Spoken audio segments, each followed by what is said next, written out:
Good evening. Let me see, can y'all? Hold on, y'all.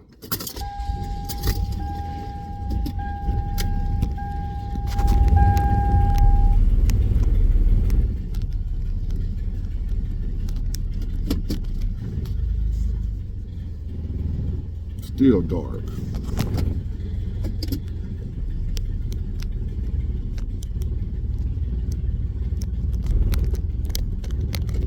That's gonna have to do. Today is still Friday, March 29th, 2024. I am back with another episode. Thank y'all for joining in. I just uploaded one before this one. I don't know if it's gonna make it through or not, so I decided let me go and do this one now, just in case they flagged that when I got another one. I got a mind full of stuff, full of content for years to come. Thank you, Lord. I found my calling, my gift. So, as I said before, thank y'all for tuning in. This one here gonna be kind of, y'all might judge me, but I don't care. But I always, if y'all know, I always talk about my son, right? And how I try my best to be a great father, even though I didn't have one. Well, I had a father, but he was my adopted father. I was adopted. But my biological father, nothing. But and then my adopted father died when I was like 11, so I didn't have him for long either. And he was an older man, so we didn't hang out a lot. He was like old when I was, so that's why I got this old wisdom. I was raised by old people, even when I was a kid. I had that old man knowledge, old man wisdom. And growing up, even though I had that father figure in my life for a little while, I still longed for my real daddy, as the little kid in the neighborhood used to say, you ain't got your real daddy. And I went back then, during that time, it wasn't normal. A lot of kids had their real daddy in the house with them back in the day. Not like that now, but I grew up in a time where I actually saw fathers in the home. Black fathers, not mine. I didn't have my mother or father, even though both still living. So even though I didn't have nobody to teach me how to be a good father, the only thing that drives me to be a great father is I didn't want my son to go through and experience and feel what I felt. That's the only instructions I go by. I don't have no guidebook on how to be a great father, what to do and what not to do. I just go on instinct and the fact that just do the opposite of what your father did, and you'll be all right. And so it drives me to not be like him and not to have my son to go through that, because I don't want my son to feel about me the way I feel about mine. What do you mean, Big Ward? I'm glad you asked. And then again, I'm not so glad you asked, because I got to tell you what I mean. And I'm not proud of it, but it is what it is.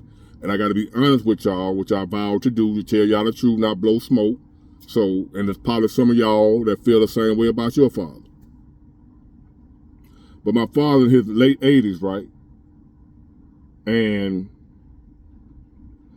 throughout all, and the same as it's been from when he was young throughout all my life, I don't really know where he at. I know he in Mobile. I see him here and there. I've seen him, run across him. Then ran across him at the time, ran up to him, he didn't know who I was. It was like the hurt opened up all over again, right? I think I told y'all about that. If not, I'll tell you in this video. That how I got to where I am now, the way I feel about it. God, dog. A dust storm, whatever you call it, twister. I was asleep this morning, and my phone was ringing. My phone kept ringing. I was like, man, I ain't answering the phone. I'm gonna enjoy this sleep. So I stayed, in the bed. I got up, took my paperwork to my job. And I checked to see who was calling me. It was my sister from California. She's in California, but my father's in Mobile with me. And not with me, but we're in the same city. He never been with me. So she was calling me to tell me that he was in the hospital in a coma, unresponsive. And I didn't say it to her, but I was thinking to myself, what you telling me for?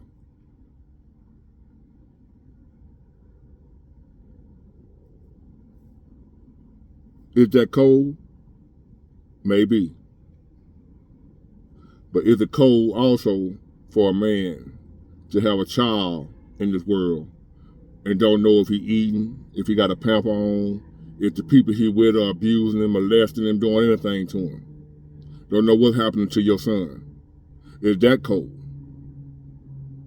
See, that's how I grew up. Like I tell y'all, I'm a mirror. I give you what you give me. That's where that come from. I learned a long time ago, I don't treat people how I want to be treated. I treat people how they treat me. I don't care who like it. I don't care what the Bible say. I don't care about none of that. I'm not going to love my enemy. I love those who love me. I love my friends. I love my family. I don't love my enemies. And your family can be your enemy. My father left me out here to get it how I live. Now he's in the hospital in a coma, and his son don't care. Cause to me, my father been dead.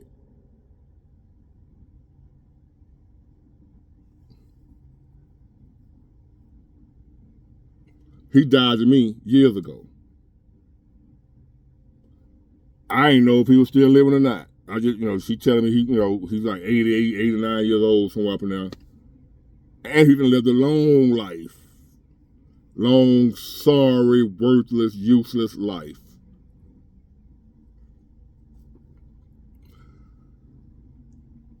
And in the words of Tupac, talking about his father,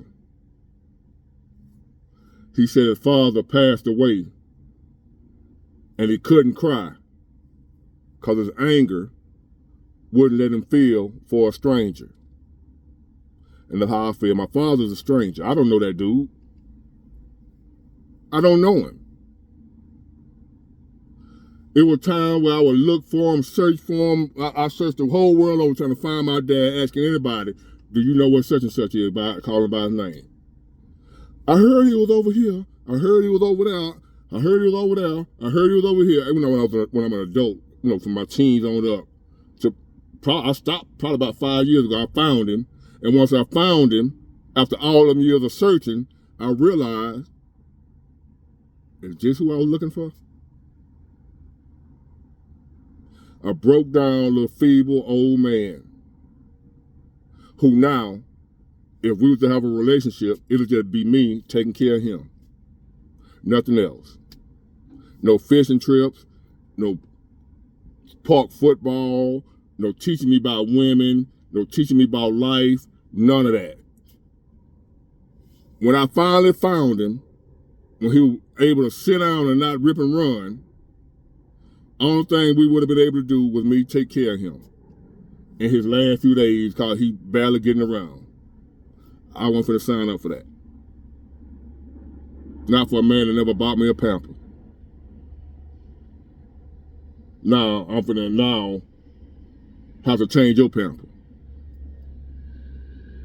And Big Ward, you cold. Big Ward human. Big Ward feel pain like anybody else. I've forgiven my dad because he's human. But I haven't forgotten, and I never will. That's why I go out of my way, and I don't have no sympathy, no compassion for any man that's not in his child's life for any reason. My baby mama won't let me see you. My baby mama be tripping you. Ain't nothing my baby mama, which I don't have a baby mama, my son's mother, which is my ex-wife, there's nothing she could, even though she don't give me them issues, because she know this dude here for real. Don't play with me about him. I don't play about him. I don't play about nothing. I definitely don't play about him. I go to the ground for him. She know that. Don't play. And she don't. Even though that's the type of woman she is, she didn't, me and her didn't work out, but she ain't, I appreciate that. If you happen to be watching my video, I appreciate that. The co-parenting that we got going on, I see my son anytime. But even if it wasn't like that, ain't a devil in hell could have stopped me from seeing my child, seeing my boy.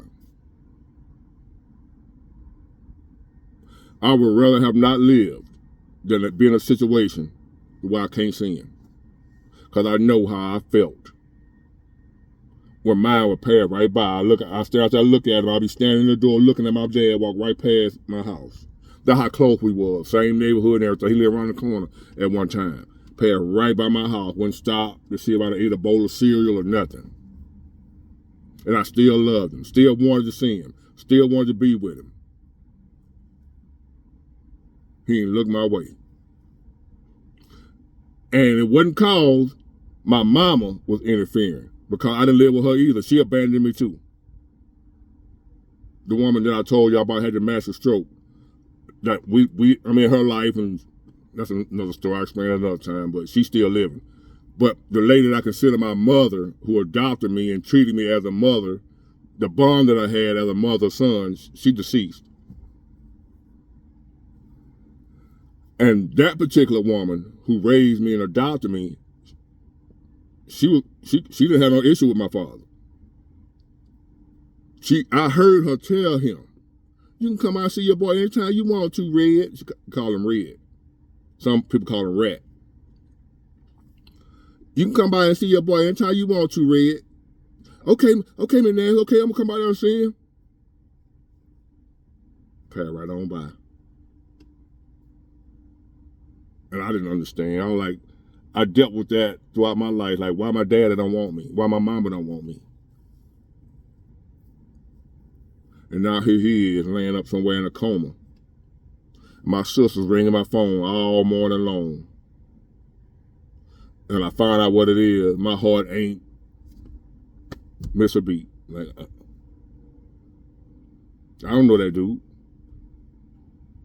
I would probably feel sadder if my neighbor was in a coma more than I feel for him. Because of how he did me. Forgive him, yes. Forget, no.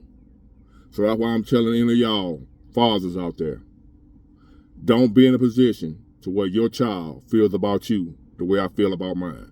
Well, he's out there in the coma, and if I hear that he don't make it, I'm still going fishing.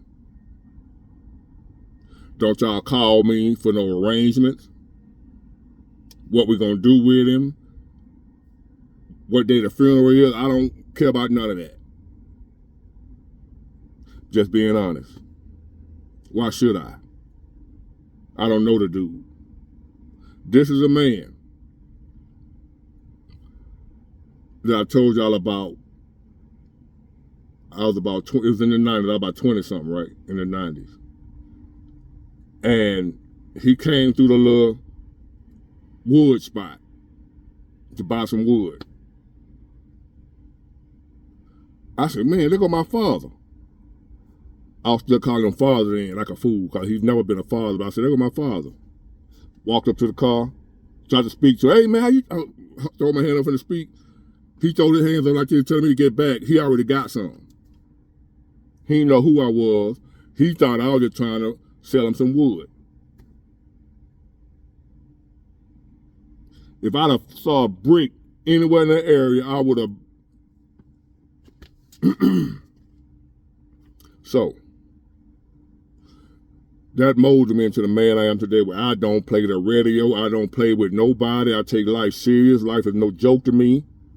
I know when to play, I got a sense of humor, because I get that from my mom's side. I cut up when it's time to cut up. I have fun when it's time to have fun. But when it ain't time, I cut it off. It's straight business. Don't play with me when it's about business. When it's about my family, about my son, about my life. Don't play with me. And you're going to be all right. If you play with me, you ain't going to be all right. These youngsters be talking, but I stand on business. For real. He taught me that you out here on your own, buddy. Whether you know it or not, you're on your own. So therefore, men, if there's any men listening to me right now, don't have your child, especially your son, feeling for you the way I feel for mine.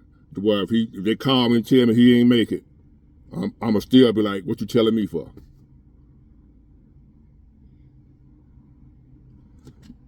Did I choose to feel that way? No, that's just the way I feel.